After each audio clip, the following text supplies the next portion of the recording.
Fala aí, galera, então dando continuidade aqui à série de vídeos sobre lógica proposicional. No último vídeo eu deixei aqui esses dois argumentos como exemplo e deixei para vocês tentarem formalizar, né? Então, se você não tentou ainda, dá uma pausa aí e tenta formalizar esse argumento. Se você não sabe como fazer, dá uma olhada aí nos últimos vídeos, beleza? Então, vamos lá, vamos começar aqui por esse primeiro. Se a existência de Deus é a perfeição e Deus possui todas as perfeições, então Deus existe. De fato, a existência é uma perfeição, e Deus, por definição, possui todas as perfeições, do que se segue que ele existe. Beleza, então vamos colocar aqui, vamos identificar, né, na verdade, primeiro aqui os operadores, né? A gente vê aqui que tem um se aqui, o então, né, já está marcado. Se a existência é a perfeição e Deus possui todas as perfeições, então aqui tem uma conjunção, então Deus existe. De fato, a existência é uma perfeição e Deus, por definição, possui todas as perfeições, do que se segue que ele existe. Bem, essa primeira frase aqui, se a existência é uma perfeição e Deus possui todas as perfeições, então Deus existe, até esse ponto final aqui, isso aqui tudo é a primeira premissa, tá? É uma sentença condicional. Qual que é o antecedente desse condicional? É tudo que está entre o se e o então, que no caso aqui é o seguinte: a existência é uma perfeição e Deus possui todas as perfeições. Então, essa frase aqui, a existência é uma perfeição, eu vou chamar ela de P, tá? A existência é uma perfeição. E essa frase aqui, Deus possui todas as perfeições, eu vou chamá-la de D, sei lá.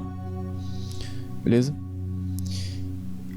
Então, esse aqui é o antecedente, né? E aqui a gente vê que essas duas proposições, P e D, elas estão relacionadas aqui pela cópula E, né, o conectivo de conjunção, beleza? Então esse aqui é o antecedente. Qual que é o consequente? É o que está depois do então, que é isso aqui: Deus existe. É essa frase aqui, tá? Eu vou chamar isso aqui de de existe, tá?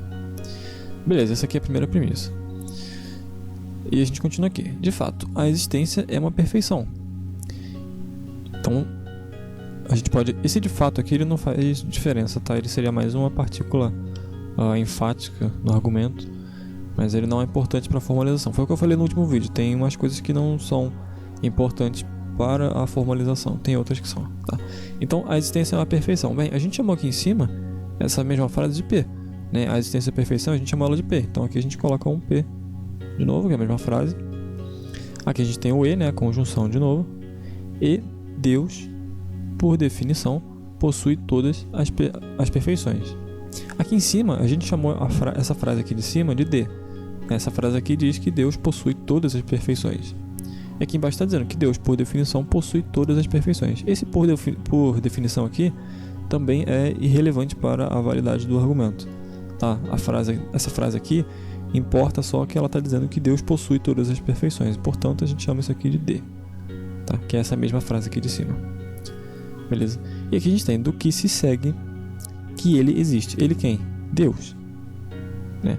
Então essa última frase aqui, ele existe, é essa mesma frase aqui de cima, Deus existe, né? Então a gente chama de beleza? E esse do que se segue aqui, eu não vou dizer que ele não é importante para a formalização. A gente não considera ele, né? Isso aqui não vai virar um conectivo nem nada, mas ele é uma daquelas palavras que nos indica alguma coisa, tá? Eu vou dizer agora o que é. Então, beleza, eu falei que essa primeira aqui, essa primeira condicional, né, se então até esse ponto final aqui é a primeira premissa. Então, primeira premissa: se a existência é uma perfeição e Deus possui todas as perfeições, ou seja, se P e D, então Deus existe. Então, Deus existe é a letra E, tá? E a gente sabe então que, como é uma implicação em que o antecedente é uma sentença composta, para evitar a ambiguidade, que a gente faz, coloca parênteses aqui para separar o antecedente do consequente, beleza? Beleza, então essa aqui é a primeira premissa, né? O que vem depois disso? Bem, aqui está dizendo, de fato, a existência é uma perfeição e Deus, por definição, possui todas as perfeições, ou seja, P e D. É a segunda premissa, P e D. E agora, o que a gente tem aqui? A gente tem o seguinte: do que se segue que ele existe. E é a letra E, né? A gente chamou esse ele existe aqui, né? Deus existe, a gente chamou de E. Então, a conclusão seria essa daqui: é Deus existe, tá? Então, como eu falei, esse do que se segue aqui indica, nesse caso aqui, indica a conclusão, tá? A existência de Deus é a conclusão desse argumento aqui. Então, essa daqui é a formalização desse argumento. Beleza? Como nesse vídeo eu vou falar sobre a regra de inferência, eu vou voltar nesse argumento aqui depois pra gente entender o que acontece nele, tá? Mas por enquanto a gente fica só na formalização. E agora vamos para esse segundo exemplo aqui. Se temos sensações de objetos, apesar de eles não existirem, então Deus é enganador. Mas Deus não é enganador. E temos sensações de objetos. Portanto, objetos existem. Bem, de novo aqui a gente identifica uma sentença condicional, né? Se temos sensações de objetos, apesar de... Esse apesar de, eu não me lembro se eu falei no vídeo sobre a conjunção, mas o apesar dele funciona também como uma conjunção adversativa, tá? Na língua portuguesa, e a gente traduz isso como sendo a conjunção na língua da lógica, tá? Então, se temos sensações de objetos, apesar de eles não existirem, então, né, aqui é o fim, marca o fim do antecedente, o início do consequente do condicional, então Deus é enganador. Ponto. Mas Deus não é enganador. E temos sensações de objetos, né? Esse mais aqui também é adversativa. Pode funcionar como uma conjunção, mas enfim, eu já falei isso nos vídeos anteriores, eu não vou tratar isso aqui e eu vou dizer depois porquê. Então, mas Deus não é enganador e temos sensações de objetos. Portanto aqui marca geralmente conclusão. Portanto, objetos existem. Então vamos chamar isso aqui, ó, temos sensações de objetos, vamos chamar isso aqui de S. E eles não existem, né? Os objetos não existem. Vamos chamar isso aqui de não é, tá? Não existe. Deus é enganador, vamos chamar de D, tá? Então Deus não é enganador, né? Tem um não aqui, a gente chama isso aqui de não D. Temos sensações de objetos, a gente chamou aqui em cima de S, repete aqui a mesma frase, né? É S, isso daqui. E portanto, objetos existem. A gente chamou aqui em cima, ó, objetos não existem, a gente chamou de não é. Então isso aqui é. Beleza? Então, bem tranquilo isso daqui. Como que fica a formalização? Bem, se temos sensações de objetos, apesar de eles não existirem, isso aqui é o antecedente do condicional. Então, se temos sensações de objetos, né? S. Apesar de, ou seja, se temos sensações e os objetos não existem, e não é, então Deus é enganador. Então isso daqui é o antecedente do condicional, colocamos entre parênteses porque é uma sentença composta, botamos aqui o condicional, então Deus é enganador, letra D que a gente chamou essa proposição aqui, tá?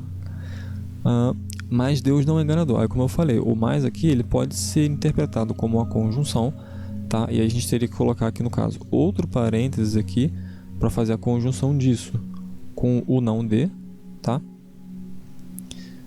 E aí teria uma outra conjunção e temos sensações de objetos, então seria na verdade a conjunção dessas duas conjunções aqui, mas eu não vou tratar isso daqui assim, tá? Esse mais aí e esse e eu vou tratar como marcadores de novas premissas. Então qual que é a segunda premissa? Deus não é enganador. É o que está depois do mais e antes dessa vírgula aqui. Deus não é enganador. Então, não dê. Vou tirar esses parênteses aqui. Não dê. Então, beleza. E quarta premissa. Temos sensações de objetos, né? S. E o que falta é o que está depois do portanto, que nesse caso marca sim a conclusão. Objetos existem. Então, símbolozinho de conclusão. Objetos existem. Tá? Então, essa daqui é a formalização do argumento acima, beleza? É um argumento válido também, apesar de eu não ter falado que é a validade, ele é um argumento válido, tá? O que não quer dizer que objetos existem, beleza? Um argumento ser válido não tem a ver com a conclusão dele ser verdadeira, tá? Só para deixar claro, se você não souber ainda o que é validade, só tô avisando isso daí, tá? Então essa daí é a formalização. Se você tiver alguma dúvida de alguma coisa, deixa nos comentários e vamos pro vídeo de hoje.